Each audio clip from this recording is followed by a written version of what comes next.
पाकिस्तान में अमेरिका और ईरान के बीच वार्ता में तेहरान की फ्रीज 6 अरब डॉलर की संपत्ति को जारी करना अहम मुद्दा है। ये संपत्ति अभी कतर में जमा है।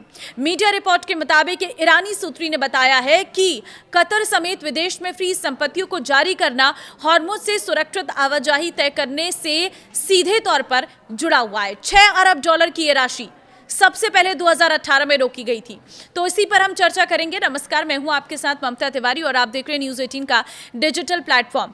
वाशिंगटन और तेहरान के बीच कैदियों की अदला बदली के समझौते के तहत इसे 2023 में जारी किया जाना था, पर 7 अक्टूबर 2023 को इजराइल पर हमास के नेतृत्व में हुए हमले के बाद उसके ईरान से संबंधों को देखते हुए बाइडेन प्रशासन ने संपत्तियों को फिर से फ्रीज कर दिया। तब अमेरिकी अधिकारियों ने कहा कि तेहरान को इस पैसे तक अनिश्चितकाल के लिए पहुंच नहीं दी जाएगी और वॉशिंगटन के पास इन निधियों को पूरी तरह से रोक देने का अधिकार सुरक्षित है। यह पैसा दक्षिण कोरिया को किए गए ईरानी कच्चे तेल के निर्यात से आया था। 2018 में जब डोनाल्ड ट्रंप ने अपने पहले राष्ट्रपति कार्यकाल के दौरान ईरान परमाणु समझौते से खुद को अलग कर लिया था और प्रतिबंध लागू कर दिए थे, तो यह पैसा दक्षिण कोरियाई बैंकिंग चैनलों में फंस गया था। अमेरिका ईरान वार्ता के मुख्य चर्चा के बिंदु आपको बताते, ईरान चाहता है कि अमेरिका उसकी संपत्तियों पर लगी रोक हटा ले और उन प्रतिबंधों को खत्म कर दे जिन्होंने वर्षों से उसकी अर्थव्यवस्था को पंगु बना रखा है। अमेरिका ने संकेत दिया है कि वो प्रतिबंधों में बड़ी राहत देने को तैयार है, लेकिन वो केवल परमाणु और मिसाइल कार्यक्रम में रियायतों के बदले में ही करेगा। ईरान हॉर्मुज मार्ग पर अपने अधिकार की मान्यता चाहता है। ईरान का मकसद हॉर्मुज में शुल्क वसूलना और पहुंच को नियंत्रित करना है। वहीं अमेरिका चाहता है कि यह मार्ग तेल टैंकरों और अन्य यातायात के लिए बिना किसी रोक टोक के खुला रहे, जिसमें टोल शुल्क भी शामिल है। ईरान युद्ध के दौरान हुए सभी नुकसान के लिए मुआवजे की मांग कर रहा है। ईरान यूरेनियम संवर्धन की अनुमति चाहता है, जिसे वॉशिंगटन ने सिरे से खारिज कर दिया। इजराइल अमेरिका दोनों ही चाहते हैं कि ईरान की मिसाइल क्षमताओं में भारी कटौती की जाए।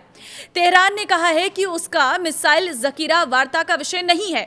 ईरान इस क्षेत्र से अमेरिकी लड़ाकू बलों की वापसी तभी मोर्चे पर युद्ध की समाप्ति चाहता है। ट्रंप ने कहा है कि जब तक कोई शांति समझौता नहीं हो जाता, तब तक वो पश्चिम एशिया में अपनी सैन्य मौजूदगी बनाए रखेंगे। बातचीत शुरू होने के साथ ही दोनों पक्षों की ओर से विरोधाभासी बयान भी सामने आए हैं।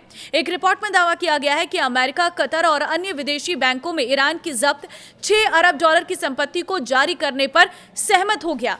बदले में ईरान हॉर्मुज मार्ग से जहाजों की सुरक्षित आवाजाही सुनिश्चित करेगा, लेकिन व्हाइट हाउस ने मीडिया रिपोर्टों को खारिज कर दिया है। कतर की ओर से भी इन संबंध में कोई बयान नहीं आया है। शांति वार्ता के बीच ईरानी राष्ट्रपति मसूद पेजेशियन ने कहा है कि इस्लामाबाद में वार्ता में ईरान के नेता मजबूती से डटे हैं और पुरजोर तरीके से अपने हित की रक्षा करते हुए बहादुरी से बातचीत कर रहे हैं। इस्लामाबाद में अमेरिका के साथ वार्ता में ईरान जिन प्रमुख बिंदुओं पर बातचीत चाहता है, उसमें लेबनान में संघर्ष विमांग प्रमुख है। लड़ाई शुरू होने के बाद से ईरान समर्थित हिजबुल्लाह लड़ाकों पर इजरायली हमलों में करीब 2000 लोग मारे जा चुके हैं। इजरायल अमेरिका का कहना है कि लेबनान अभियान संघर्ष विराम का हिस्सा नहीं है। रूस ने इस्लामाबाद बातचीत में हिस्सा लेने वालों से कहा है कि वे ऐसे किसी भी कदम से परहेज करें जिससे ये मौका खतरे में पड़ सकता है। सोशल मीडिया पर एक बयान में रूसी विदेश मंत्रालय ने कहा है कि हम पाकिस्तान में होने वाली बातचीत में हिस्सा लेने वाले सभी लोगों से जिम्मेदारी से काम करने और ऐसे किसी भी कदम से बचने की अपील करते हैं जिससे ये मौका खतरे में पड़ सकता है। वहीं दूसरी तरफ चीन ने भी पाकिस्तान में हो रही इस अहम वार्ता पर बारीकी से नजरें बना रखी हैं। मालूम हो कि संघर्ष के दौरान चीन और रूस ईरान के बड़े मददगार रहे हैं, तो ऐसे में चीन को लेकर भी लगातार अमेरिका हमला करता हुआ नजर आ रहा है। अमेरिका का ये कहना है कि चीन जो है वो ईरान की मदद कर रहा है, उसे हथियार पहुंचा रहा है, उसे मिसाइल्स पहुंचा रहा है, लेकिन चीन ने इससे साफ तौर पर इनकार कर दिया है। चीन का ये कहना है कि वो चाहता है कि दुनिया में शांति हो और वो किसी भी तरीके से ईरान को कोई हथियार नहीं पहुंचा रहा है, कोई मदद इस युद्ध के दौरान नहीं कर रहा है। तो चीन ने तो स्पष्ट कर दिया है, लेकिन अमेरिका, ईरान और इजराइल के बीच का ये संघर्ष किस मोड़ पर आकर खत्म होगा, इस पर सभी की नजरें हैं।